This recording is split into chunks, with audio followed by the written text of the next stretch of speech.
वरना तुमसे शादी करके मैं बहुत खुश हूँ। तुम बहुत खूबसूरत हो। ये बोलकर रमेश ने सुवर्णा का घूंघट उठा दिया और तभी सुवर्णा ने जोर से रमेश को एक थप्पड़ मारा। तुम्हारी हिम्मत कैसे हुई मेरे घूंघट को उठाने की? शक्ल देखी है अपनी? मतलब तुम मेरी बीवी हो सुवर्णा? तुमने मुझसे शादी की है? शादी तो तुझसे जबरदस्ती करवाई गई है, नहीं तो तुझ जैसे काले बदसूरत इंसान से कोई जानवर भी शादी ना करे। सुवर्णा गुस्से से लाल हो गई। रमेश की आंखों से आंसू टपकने लगा। सुवर्णा ने कहा, मेरे पास आने की भी कोशिश मत करना, समझ गया? तुझे मैं कभी अपने पति के रूप में स्वीकार नहीं करूंगी। ठीक है सुवर्णा, जैसी तुम्हारी मर्जी। तुम यहाँ सो जाओ, मैं बाहर नीचे सो जाता हूँ। रमेश तकिया लेकर नीचे सो गया। सुवर्णा बिस्तर पर सो गई। रमेश पूरी रात रोता रहा। उसे उस दिन की याद आ गई जब सुवर्णा के पिता ने उसे बुलाया था। देखो रमेश, मैं तुम्हें बहुत पहले से जानता हूँ। तुम सज्जन आदमी हो और सरकारी नौकरी भी करते हो। तुम्हें मेरी बेटी से शादी करनी होगी। नहीं नहीं, सुवर्णा ये नहीं मानेगी। मुझ जैसे काले बदसूरत आदमी के साथ वो शादी नहीं करेगी। देखो रमेश, मेरी बेटी गलत संगत में है। एक बाप के तौर पर मैं उसकी रक्षा करना चाहता हूँ। तुम मेरी मदद करो रमेश।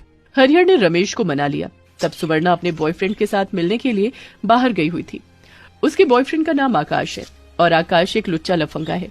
खुद कोई काम धंधा नहीं करता और हमेशा दूसरों के साथ बुरा करने का सोचता है। आकाश, मेरे घर वाले मेरी शादी की बात कर रहे हैं। तुम कब मेरे पापा से मिलने जाओगे? अरे सुवर्णा, अभी मेरे पास टाइम नहीं है। ऊपर से तुम्हारा बाप बहुत खड़ूस है, मैं उससे मिलने नहीं जा सकता। तो हमारी शादी कैसे होगी? तुम हमेशा शादी शादी करती रहती हो। रुक जाओ, पहले कुछ पैसे तो कमा लूं, उसके बाद मैं तुमसे ही शादी करूंगा। सुवर्णा मान गई। शाम को सुवर्णा घर लौटी। हरिहर ने पंडित बुलाकर सारा इंतजाम करके रखा था। रमेश भी दूल्हा बनकर तैयार था।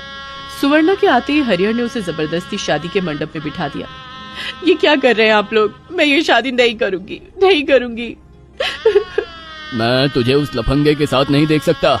तुझे ये शादी करनी ही होगी, नहीं तो कल सुबह तू मेरा मरा हुआ चेहरा देखेगी। हाँ। ये सुनते ही सुवर्णा चुप हो गई और चुपचाप शादी कर ली। और सुहाग रात में रमेश को उसने जोर से एक थप्पड़ मारा और उसका बहुत अपमान किया। रमेश पूरी रात रोता रहा और सुवर्णा गुस्से से लाल होकर पूरी रात बिता देती है। ऐसे ही उन दोनों की सुहाग रात बीत गई। अगले दिन सुवर्णा की सास बिमला ने सुवर्णा से कहा, बहू, जरा मुझे एक कप चाय बना दोगी? ये सुनते ही सुवर्णा आग बबूला हो गई। नौकरानी समझ रखा है क्या मुझे? सुनिए, ना मैं इस घर की नौकरानी हूँ और ना इस घर की बहू। आइंदा से मुझे कुछ कहने के लिए मत कहिएगा, नहीं तो बवाल खड़ा कर दूंगी। सुवर्णा, तुम माँ से ऐसे बात मत करो। तुम कौन होते हो मुझे बोलने वाले? मैं तुम्हारा पति हूँ। खबरदार, मेरे ऊपर हक जमाने की कोशिश भी मत करना। तू तो मेरे नौकर बनने लायक भी नहीं है। तुझ जैसी शक्ल का तो मैं कुत्ता पालू।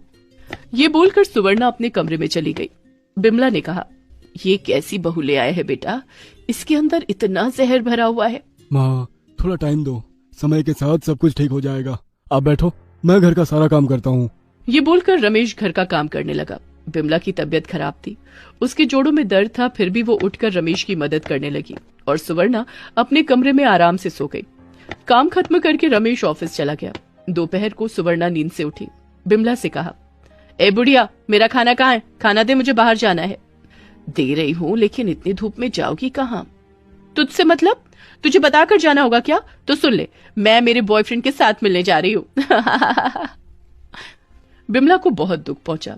बिमला ने और कुछ नहीं कहा। सुवर्णा खाना खाकर निकल गई और उसी पार्क में चली गई। वहां आकाश पहले से ही उसका इंतजार कर रहा था। वाह सुवर्णा वाह, तुमने तो शादी ही कर ली, एक बार भी ख्याल नहीं आया मेरा? मेरा विश्वास करो आकाश, मैं सिर्फ तुमसे प्यार करती हूँ। मेरे पापा ने जबरदस्ती मेरी शादी उस काले कलूटे से करवा दी है। तो अब क्या सोचा है तुमने? सोचना क्या है, मैं उस आदमी की जिंदगी में जहर घोल दूंगी और उससे डिवोर्स ले लूंगी और फिर मैं तुमसे शादी कर लूंगी। ठीक है सुवर्णा, तो फिर आज से हम रोज मिलेंगे।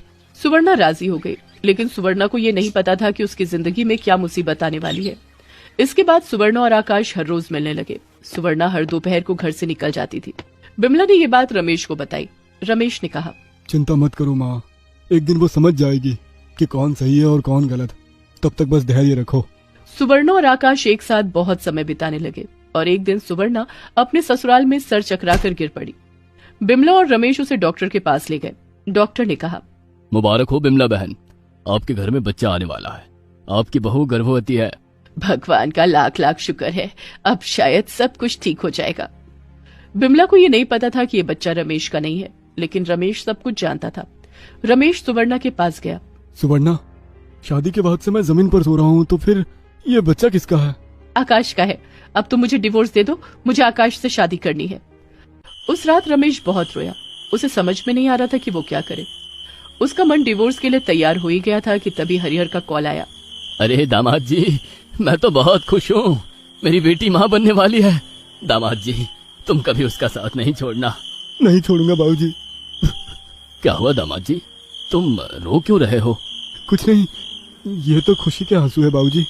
इन दिनों में रमेश सुवर्णा से प्यार कर बैठा था। अगले दिन से सुवर्णा और भी घमंडी बन गई और अपनी सास और पति पर और ज्यादा अत्याचार करने लगी।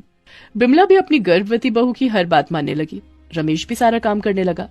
लेकिन एक दिन सुवर्णा आकाश से मिलने रास्ते से जा ही रही थी कि तभी एक गाड़ी ने उसे धक्का मार दिया। सुवर्णा मुंह के बल गिर गई और उसका थोबड़ा बिगड़ गया। उसके चेहरे से खून निकलने लगा। आसपास के लोगों ने उसे अस्पताल में भर्ती कर दिया। रमेश वहां चला आया। आपकी बीवी का चेहरा पूरी तरह बिगड़ गया है, हमें ऑपरेशन करना पड़ेगा। डॉक्टर ने ऑपरेशन किया, लेकिन उसके बाद सुवर्णा के चेहरे पर बहुत काले काले निशान रह गए। वो बदसूरत हो गई। आईने में अपने आप को देखकर वो रोने लगी। ये क्या हो गया मुझे? अब मैं पहले जैसी सुंदर नहीं रही। क्या होगा मेरा? चिंता मत करो सुवर्णा, मेरे लिए तुम अभी भी सुंदर ही हो। खबरदार, मेरे पास आने की कोशिश भी मत करना। दया दिखा रहे हो मुझे? मैं सिर्फ आकाश से प्यार करती हूँ। मैं जा रही हूँ उसके पास। ये घर हमेशा के लिए छोड़ रही हूँ मैं। ये बोलकर सुवर्णा बैग लेकर घर से निकल गई। बेटा, तूने उससे कुछ नहीं कहा? माँ, अगर इस दुनिया में सच्चा प्यार बोल के कुछ है तो वो मेरे पास जरूर लौटेगी। सुवर्णा आकाश के पास गई। आकाश, मैं आ गई हूँ। आकाश, चलो हम दोनों शादी कर लेते हैं। शादी? चेहरा देखा है अपना? इतनी बदसूरत लड़की से मैं शादी करूंगा? ये सुनकर सुवर्णा चौंक गई। मतलब ये क्या बोल रहे हो आकाश? तुम तो मुझसे प्यार करते हो ना? जब तू सुंदर थी तब मैं तुझसे प्यार करता था, लेकिन अब तू बदसूरत है, अब मैं तुझसे प्यार नहीं करता। चली जा यहाँ से। ये ले। ये बोलकर आकाश सुवर्णा को मारने लगा। सुवर्णा मार खाती रही और मार खाते खाते जमीन पर गिर गई। वो रोती रही। छोड़ दो आकाश, मुझे मत मारो, मत मारो। तो जैसी बदसूरत औरत के साथ ऐसा ही होना चाहिए। और तभी वहाँ रमेश आ गया। रमेश ने आकाश का हाथ पकड़ लिया और उसे मारकर भगा दिया। उठो सुवर्णा, तुम्हें चोट तो नहीं लगी ना? सुवर्णा को अब समझ में आया कि खूबसूरती बाहर नहीं, इंसान के अंदर होती है। जिस पति को उसने काले शक्ल की वजह से ठुकरा दिया था, अब वो उसी के प्यार में पड़ गई। रमेश, मुझे माफ कर दो। मैंने तुम्हें बहुत उल्टा सीधा कहा। मुझे अपना लो रमेश, मुझसे गलती हो गई। मुझे पता था सुवर्णा कि तुम एक ना एक दिन मेरे पास जरूर लौटोगी। तुम्हारे बच्चे को मैं अपने बच्चे की तरह पालूंगा। आओ सुवर्णा, मेरी बाहों में आओ। दोनों ने एक दूसरे को गले लगा लिया और इसके बाद सुवर्णा पूरी तरह बदल गई।